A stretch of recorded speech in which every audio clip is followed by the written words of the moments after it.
Students, एक topic और हमारा ये bar magnet as an equivalent solenoid. तो बार मैग्नेट जो होता है एक इक्विवेलेंट सोलेनॉइड की तरह होता है। तो हमारे जो ये साइंटिस्ट थे एम्पियर ने, जो एम्पियर की जो हाइपोथेसिस थी कि जितने भी मैग्नेटिक फिनोमिना हैं उनको हम एक्सप्लेन कर सकते हैं in term of circulating currents according two ampere.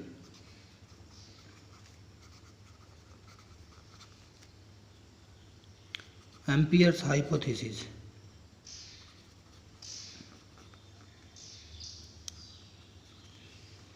all magnetic phenomena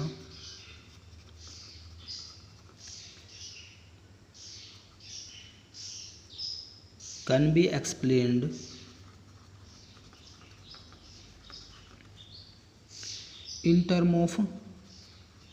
in terms of circulating currents, क्योंकि जो हमारे एम्पियर थे उन्होंने बताया कि सर्कुलेटिंग लूप जो करंट लूप एक मैग्नेटिक डाइपोल की तरह काम करता है। तो अगर हम यहाँ पे मैग्नेटिक फील्ड लाइंस जो है एक बार मैग्नेट पता ही है, एक बार की फॉर्म में जो मैग्नेट होता है उसको बार मैग्नेट बोलते हैं, एक नॉर्थ पोल दूसरा south pole. Magnetic field lines अगर हम ड्रॉ करते हैं, मैग्नेटिक फील्ड लाइन जो है आउटसाइड हमारी नॉर्थ से साउथ होती है और इनसाइड हमारी साउथ से नॉर्थ होती है। ये मैग्नेटिक फील्ड लाइंस हम ऐसे ड्रॉ करते हैं, नॉर्थ से आउटसाइड और साउथ से इनसाइड। तो बार मैग्नेट एक जो है सोलेनॉइड की तरह काम करता है। हम ये सपोज कर सकते हैं भाई बार मैग्नेट जो एक सोलेनॉइड की तरह है जिसके अंदर large number of circulating currents हैं। और अगर हम बार मैग्नेट को कट करते हैं तो वो एक सोलेनॉइड को कट करने की तरह है।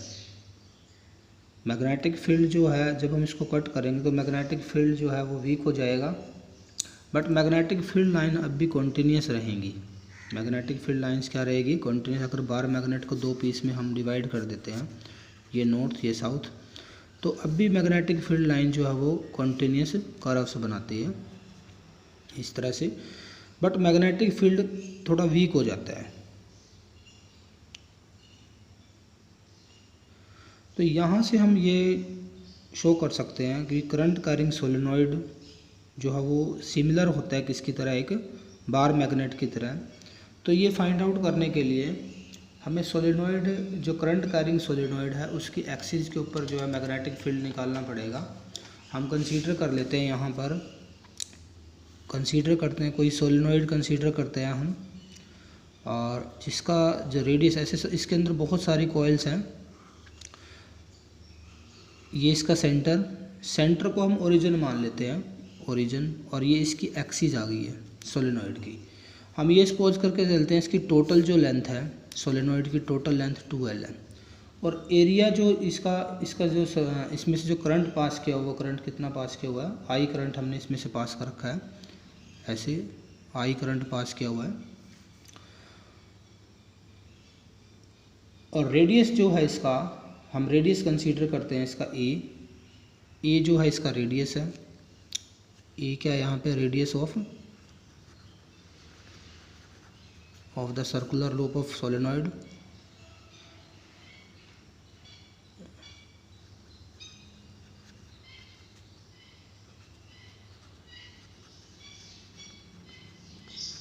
और एन जो है number of turns per unit length है, number of turns per unit length. तो टोटल नंबर ऑफ टर्न्स कितनी हो जाएगी? ये जो है हमारी टोटल नंबर ऑफ टर्न्स हो जाएगी n इंटू 2L। बट हम अगर क्या सपोज करें, यहाँ पे इसको हम ओरिजिन मान लें और L इधर यहाँ से लेके यहाँ तक की लेंथ को हम पॉजिटिव दिखाते हैं और यहाँ से यहाँ तक की लेंथ को -L दिखाते हैं। जब हम इसको ओरिजिन लेंगे तो इधर वाली -L हो जाएगी, इधर वाली +L हो जाएगी। और एक्सिस के ऊपर कोई पॉइंट लेते हैं, पॉइंट P, जिसका डिस्टेंस हम इसके सेंटर से हम कंसीडर करते हैं R। पॉइंट P का जो डिस्टेंस है ओरिजिन से, ये डिस्टेंस कितना है? R डिस्टेंस कंसीडर करते हैं। और मैग्नेटिक फील्ड इंटेंसिटी हमें फाइंड आउट करनी है पी पॉइंट पर। उसके लिए सबसे पहले हम यहाँ पे एक dx थिकनेस की जो है, ये इसकी थिकनेस जो है dx है, और इसकी जो डिस्टेंस है ये x कंसीडर करते हैं ओरिजिन से। ठीक है, हम यहाँ एक स्ट्रिप लेते हैं, एक एलिमेंट लेते हैं, करंट एलिमेंट लेते हैं जिसकी थिकनेस कितनी है dx and which is at a distance of x from the origin. Origin से कितने डिस्टेंस पे है, x डिस्टेंस पे। तो टोटल जो टर्न्स आएगी, total number of turns in dx thickness, तो total number of turns dx thickness में जो आएगी n इंटू डी हो जाएगी, क्योंकि n जो है नंबर ऑफ टर्न पर यूनिट लेंथ है। तो मैग्नेटिक फील्ड इंटेंसिटी अगर P पॉइंट पर हम निकालते हैं, due to this small thickness dx carrying current I, क्योंकि इसमें से भी तो करंट पास हो रहा है, तो magnetic field strength at point P due to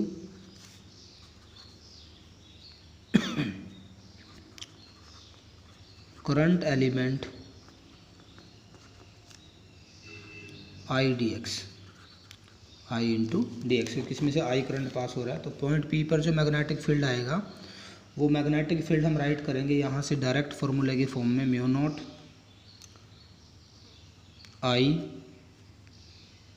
I current है, a square N into D X divide by 2r minus X, इसका स्क्वायर हो जाएगा, और प्लस में क्या हो जाएगा, a का स्क्वायर और इसकी पावर 3/2। तो मीनिंग हम ये यहाँ से सबसे पहले फाइंड आउट करेंगे। ये फॉर्मूला हमें डायरेक्ट यूज करना है, जैसे करंट लूप वाला केस हमने कंसीडर किया था। यहाँ पे जो a जो है वो रेडियस था, dx जो है वो थिकनेस है, और n नंबर ऑफ टर्न्स थी, ये टोटल नंबर ऑफ टर्न्स हो जाएगी। तो एक तरह से हमने सर्कुलर लूप का केस यूज किया है। और जबकि यहाँ पे ये जो r माइनस एक्स इसलिए किया क्योंकि ओरिजिन से हमने डिस्टेंस लेना था, हमारी स्ट्रिप यहाँ पे है, तो यहाँ से लेके यहाँ तक का डिस्टेंस हमें टोटल डिस्टेंस में से r में से क्या करना पड़ेगा, माइनस करना पड़ेगा। तो मीनिंग ये हमने लूप वाला केस लिया हुआ है, n नंबर ऑफ लूप्स जो है n into D x, total number of loops हमारे हैं, उसके लिए हमने टोटल मैग्नेटिक फील्ड निकाला है।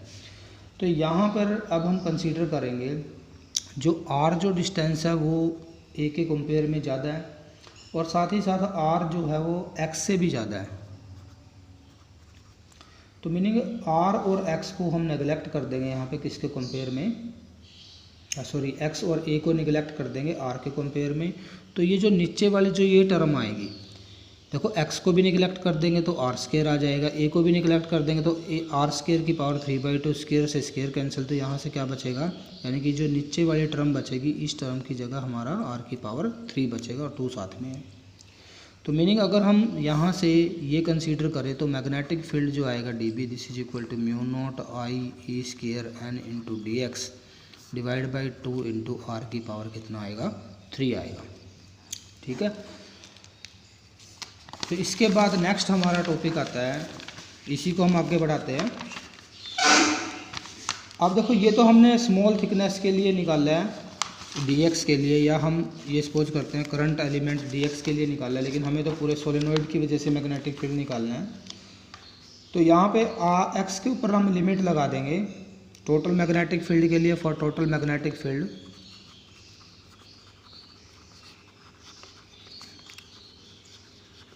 स्ट्रेंथ एट पॉइंट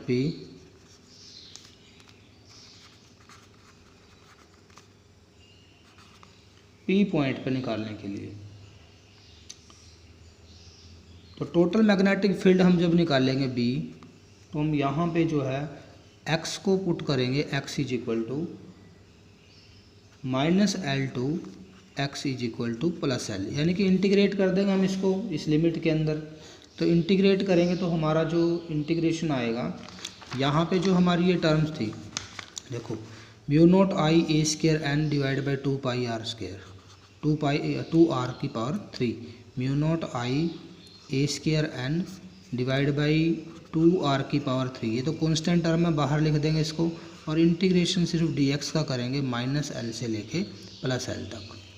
क्योंकि हमारी जो लेंथ है वो -L से लेके +L तक है सोलेनॉइड की, इसलिए हमें इसे इंटीग्रेट करना है। तो नंबर ऑफ़ टर्न्स वेरी करेगी इसके बीच में, तो इसका इंटीग्रेशन जो dx का आएगा x आएगा, एक बार L पुट करेंगे, एक बार -L पुट करेंगे, तो ये हमारे पास 2L आ जाएगा। तो b = μ0, ये जो इंटीग्रेशन आएगा dx का -L से L के बीच में, ये कितना आएगा हमारा 2L। तो पुट कर देंगे यहाँ पे, ये आ जाएगा I 2L NA² divide by 2r⁻3, ये टर्म आएगी हमारी यहाँ से।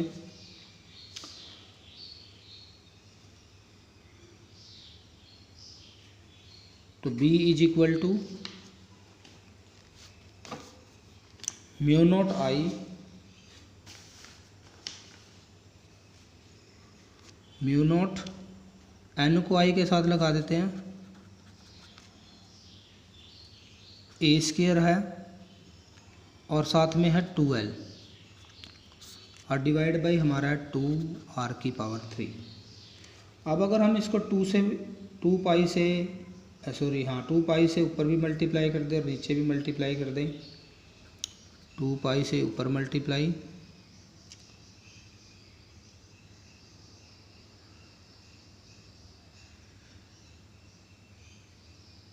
2 पाई से नीचे मल्टीप्लाई कर दें, तो ये टर्म हमारे पास b जो आएगा दिस इज इक्वल टू μ0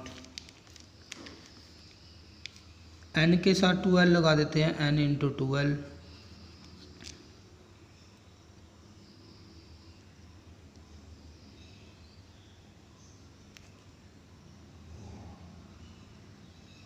और 2 और है, 2 आगे और लगा देते हैं एक, साथ में जो आएगा यहाँ से करंट है I और साथ में है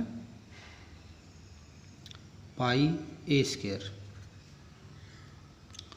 और डिवाइड में हो जाएगा 2 × 2 4 पाई × r⁻3। तो यहाँ पर जो हमारी टर्म है मैग्नेटिक डाइपोल मोमेंट, m से लिखा मैग्नेटिक डाइपोल मोमेंट को, ये होता है टोटल नंबर ऑफ टर्न्स। अब टोटल नंबर ऑफ टर्न्स तो हमारे पास n × 2L, इनटू में आता है करंट और इनटू में हमारा होता है पाई × a² यानी कि एरिया ऑफ द लूप। यानी कि इसके अंदर जो ये टर्म है n 2L I और a πa², इसकी जगह हम क्या राइट कर सकते हैं, इसकी जगह हम राइट कर सकते हैं मैग्नेटिक डाइपोल मोमेंट। तो b का जो फॉर्मूला आएगा μ0, यहाँ से 2 बचेगा और इसके बाद की जो ये सारी टर्म है इसको हम क्या लिखेंगे, मैग्नेटिक डाइपोल मोमेंट लिखेंगे और डिवाइड में कितना आएगा r⁻3 और साथ में 4 पाई। ये हमारा मैग्नेटिक डाइपोल मोमेंट आएगा एक्सिस के ऊपर ऑफ ए सोलेनॉइड। ये क्या है, magnetic field strength on the axis of A solenoid. Solenoid की एक्सिस पे निकाल लिया हमने ये। जबकि अगर बार मैग्नेट का टॉपिक ज़्यादा डिटेल में हमारे सिलेबस में नहीं है, कुछ टॉपिक हमारे वहाँ से जो है डिलीट कर दिए गए हैं CBSE ने कोरोना वायरस के वजह से। तो इसलिए ये आप डायरेक्ट याद रखोगे, मैग्नेटिक फील्ड बार मैग्नेट की वजह से जो आएगा due to a bar magnet. Bar magnet की वजह से जो मैग्नेटिक फील्ड इंटेंसिटी आता है एक्सिस के ऊपर, बार मैग्नेट की एक्सिस पे, वो मैग्नेटिक फील्ड भी हमारा सेम ऐसे ही आएगा at a distance of r from it centre. तो ये जो डिस्टेंस आता है ये मेरी मैग्नेटिक फील्ड जो आता है बार मैग्नेट की वजह से इतना ही आता है। यानी कि अगर दोनों को हम कंपेयर करें, सोलेनॉइड की एक्सिस पर मैग्नेटिक फील्ड इंटेंसिटी निकाले या बार मैग्नेट की एक्सिस के ऊपर मैग्नेटिक फील्ड इंटेंसिटी निकाले, तो दोनों का फॉर्मूला हमारा क्या आता है, सेम आता है। इसलिए हम ये कह सकते हैं कि ये finite solenoid carrying current is equivalent to a bar magnet. तो मीनिंग ये आपको डायरेक्ट याद रखना है, बार मैग्नेट की वजह से एक्सिस पर अगर कोई पॉइंट लेते हैं at a distance of r from the centre of bar magnet, तो उसकी मैग्नेटिक फील्ड इंटेंसिटी जो आएगी एक्सिस पे, और सोलेनॉइड की एक्सिस पे जो मैग्नेटिक फील्ड इंटेंसिटी की वैल्यू आएगी, दोनों वैल्यूज क्या आती है, दोनों का एक्सप्रेशन हमारा सेम आता है।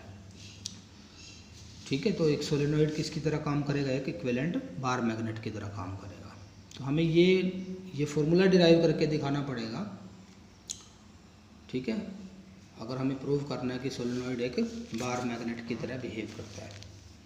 Thank you very much. और एक और चीज़, मैग्नेटिक फील्ड लाइंस और मैग्नेटिक फील्ड लाइन की प्रॉपर्टी जो है, जैसे आपने 10th क्लास में लर्न की थी, सेम वैसे ही आप लर्न कर सकते हो।